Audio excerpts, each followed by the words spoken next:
ಕಷ್ಟ ಬಂದಂತ ವ್ಯಕ್ತಿಗೆ ನಾವು ಸಹಾಯ ಮಾಡ್ತೀವಲ್ಲ, ಆವಾಗ ನೀವು ನಿಮ್ಮನ್ನು ನಮ್ಗೆ ಒಂದು ಮಾಡಿದ್ದ ನಾವು ಓದಿದ್ದಕ್ಕೆ, ನಮ್ಮ ಮನೆಯಲ್ಲಿ ನಮ್ಮ ಅಪ್ಪ ಅಮ್ಮ ಇಷ್ಟೊಂದು ಬೆಳೆಸಿದ್ದಕ್ಕೆ ನಾವು ಒಬ್ಬ ಮನುಷ್ಯನ ಉಳಿಸಿದ್ದೀವಿ, ಒಂದು ಸಮಾಜ ಗಿಟ್ಟು ವಾತಾವರಣ ಸೃಷ್ಟಿಯಾಗಂತ ವ್ಯಕ್ತಿಯನ್ನು ಹಿಡಿದುಕೊಟ್ಟಿದ್ದೀವಿ ಅನ್ನೋದನ್ನ ನಾವು ಎದರಿಂದ ಎಂದು ಹೇಳ್ಬೋದು. ಹೌದಲ್ಲ?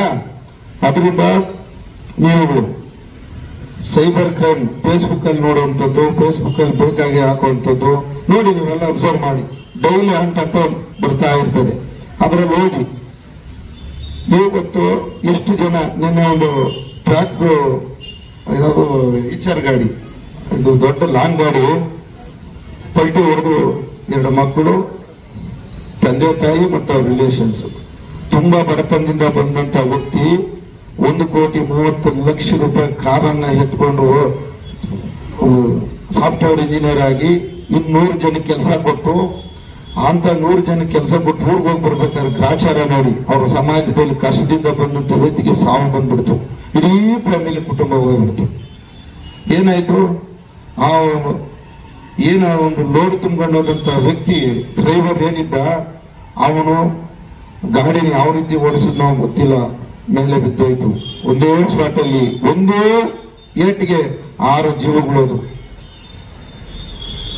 ನೋಡಿ ಪಾಪ ಎಷ್ಟು ಪರಿಸ್ಥಿತಿ ಆಗ್ತಾ ಇದೆಯಲ್ಲ.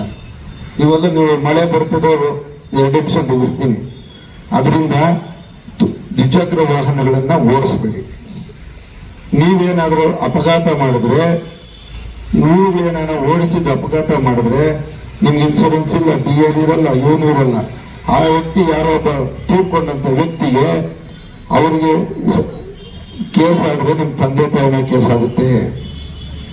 ನೀವು ನಿಮ್ಮ ತಂದೆ ತಾಯಿನ ಕೇಸ್ ಆದ್ರೆ ನಿಮ್ಮ ಜಮೀನನ್ನ ಕಬ್ಜಾ ಮಾಡ್ತಾರೆ. ಕಾನೂನು ಅಷ್ಟು ಬಹಳಷ್ಟವಾಗಿ ಕಾಣ್ತಾ ಇದೆ. ಅದಕ್ಕೆ ಹೇಳೋದು, ವಾಹನಗಳು ಓಡಿಸಕ್ ಹೋಗ್ಬಿಡಿ, 18 ವರ್ಷವರೆಗೂ ಓಡಿಸಕ್ ಹೋಗ್ಬೇಡಿ ಅಂತ ಸಾರಿ ಮತ್ತೆ ಹೇಳ್ತಾ ಇದೀವಿ. ನೀವು ಕೂಡ ಅಷ್ಟೇ, ಖುಷಿಗೆ ಓಡಿಸಕ್ ಹೋಗೋದು, ಯಾರಿಗೋ ಟಚ್ ಮಾಡ್ಬಿಡೋದು, ಕಾಲು ಮುರಿದು ಹೋಗ್ತದೆ, ಕೈ ಮುರಿದು ಹೋಗ್ತದೆ, ಅದೆಷ್ಟು ನೋವಾಗ್ತದೆ ಅವರಿಗೆಲ್ಲ. ಹೌದಲ್ಲ? ಅದರಿಂದ ಯಾವುದೋ ಗಾಡಿಗಳಲ್ಲಿ ಮೂವರು ಹೋಗೋದು, ಟ್ರಿಪಲ್ ರೈಡಿಂಗ್ ಹೋಗೋದು, ಬೇಕಾಗಿ ಹೋಗೋದು, ಸೈಕಲ್ ಆಗು ಮೂವರು ಹೋಗಂಗಿಲ್ಲ. ಅರ್ಥ ಆಯ್ತಾ? ಸೈಕಲ್ ತೊಳಿದು ಬೇಡ ಅಂದಿಲ್ಲ, ಬಟ್ ಲೆಫ್ಟ್ ಅಲ್ಲೇ ಹೋಗ್ಬೇಕು. ಪೆಡೇಷನ್ ದಾಟಬೇಕಾದ್ರೆ ರಸ್ತೆ ದಾಟಬಹುದು, ಈ ಕಡೆ ನೋಡ್ಕೊಂಡು ಹೋಗ್ಬೇಕು. ಯಾವ್ದೋ ವ್ಯಕ್ತಿ ನೋಡ್ದಂಗೆ ಅವ್ನು ಬಂದು ಹೊಡೆದ್ಬಿಡ್ತಾನೆ, ಮದ್ಯಪಾನ ಮಾಡ್ಕೊಂಡ್ಬಂದು ಇರೋರು ಇದ್ದಾರೆ. ಯಾವ್ಯಾವ ತರ ಟೈಪ್ ನಲ್ಲಿ ಮೊಬೈಲ್ ಇಟ್ಕೊಂಡು ಹೋಗಿ ಓಡಾಡೋದು.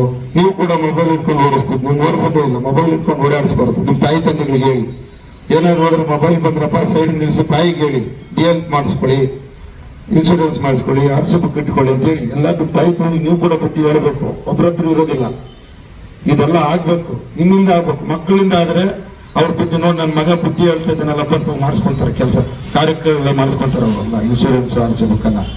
ನೀವು ಕೂಡ ಅಷ್ಟೇ, ಬಸ್ ಹತ್ತಬೇಕು ಹೋಗ್ಬೇಕಾದ್ರೆ ಮುಂದಾಗತ್ತದು, ಒಬ್ಬರನ್ನ ಸೀಟ್ ಇಟ್ಕೊಳ್ಳೋದು, ಅವ್ರಿಗೆ ನಾನು ಬರ್ತಾ ಇದ್ದೀನಿ ಅಂತ ಹೇಳಿದ್ವಲ್ಲ, ಆಗ್ಬಾರ್ದು. ನಮ್ಮ ಸೀಟ್ ಸಿಕ್ಕಿದ್ರೆ ನಾವು ಕೂತ್ಕೊಳ್ಳೋಣ.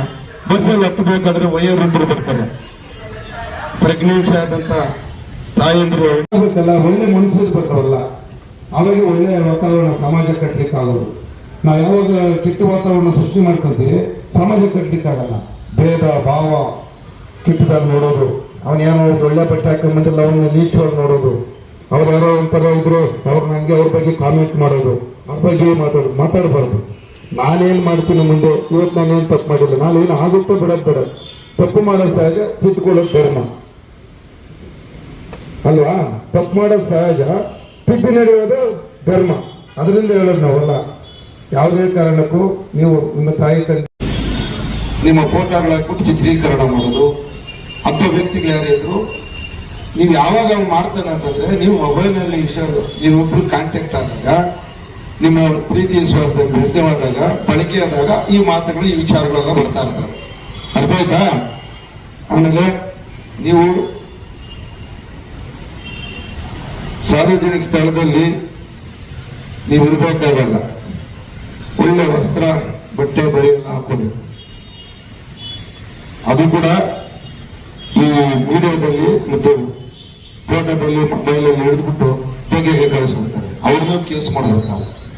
ನೀವು ದೂರು ಕೊಟ್ರೆ ಅದು ಅವ್ರಿಗೆ ಗೊತ್ತಿಲ್ಲ ಅಷ್ಟೇ. ಆ ಕೃತ್ಯ ಮಾಡೋನಿಗೆ ಗೊತ್ತಿರಲ್ಲ, ಗೊತ್ತಿದ್ರೆ ಮಾಡಲ್ಲ, ಗೊತ್ತಿಲ್ಲದ್ರು ಮಾಡ್ತಾ ಇರ್ತಾನಂದ್ರೆ ಇದ್ರ ಅವ್ರಿಗೆ ಕಾನೂನು ಬಲಾಢ್ಯವಾಗಿದೆ, ಜೈಲಿಗೆ ಹೋಗ್ತಾರೆ ಅವರು. ಗೊತ್ತಾಯ್ತಾ? ಸುಮಾರು ಜೀವನ ಕಳ್ಕೊಂಡಿದ್ದಾರೆ. ಮೊಬೈಲ್ ಮಾತಾಡ್ಕೊಂತ ಇರ್ತಾರೆ, ಗಾಡಿ ಹೋಗ್ತಾ ಇರ್ತದೆ, ಯಾರಿಗೂ ಗೊತ್ತಾಗಲ್ಲ.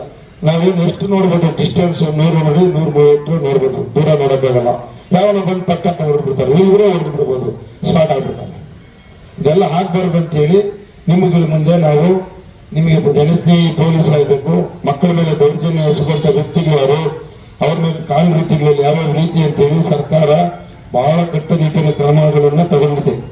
ನಿಮ್ಮನ್ನ ಬೇಕಾಗಿ ಪೀಡು ಅಂತ ಮಾಡೋದು, ಪೀಡಿಸೋದು, ಲವ್ ಮಾಡೋದಕ್ಕೆ, ಪ್ರೀತಿಸೋದಕ್ಕೆ, ಆ ವ್ಯಕ್ತಿಗಳನ್ನ ಪೀಡಿಸೋದು. ಅಂತ ಟೈಮ್ ಬಂದಾಗ ನೀವೇನ್ ಮಾಡ್ಬೇಕು, ನಿಮ್ಮ ಲೆಕ್ಚರ್ಸ್, ಶಿಕ್ಷಣ ಮಾಸ್ಟರ್ಗಳು, ತಾಯಿ ತಂದೆ, ನಿಮ್ಮ ಪೋಷಕರು ಯಾರು ಇರ್ತಾರೋ ಅವ್ರಿಗೆ ಈ ತರ ನಾನು ಹೋಗ್ತಾ ಇದ್ದೀನಿ, ನಾನು ಹಿಂದೆ ಬಂದು ಮಾಡ್ತಾ ಇದ್ದೇನೆ, ಬಹಳ ನೋವಾಗ್ತದೆ ಇದನ್ನಂತ ಹೇಳ್ಬೇಕು ನೀವು ಹೋಗಿ.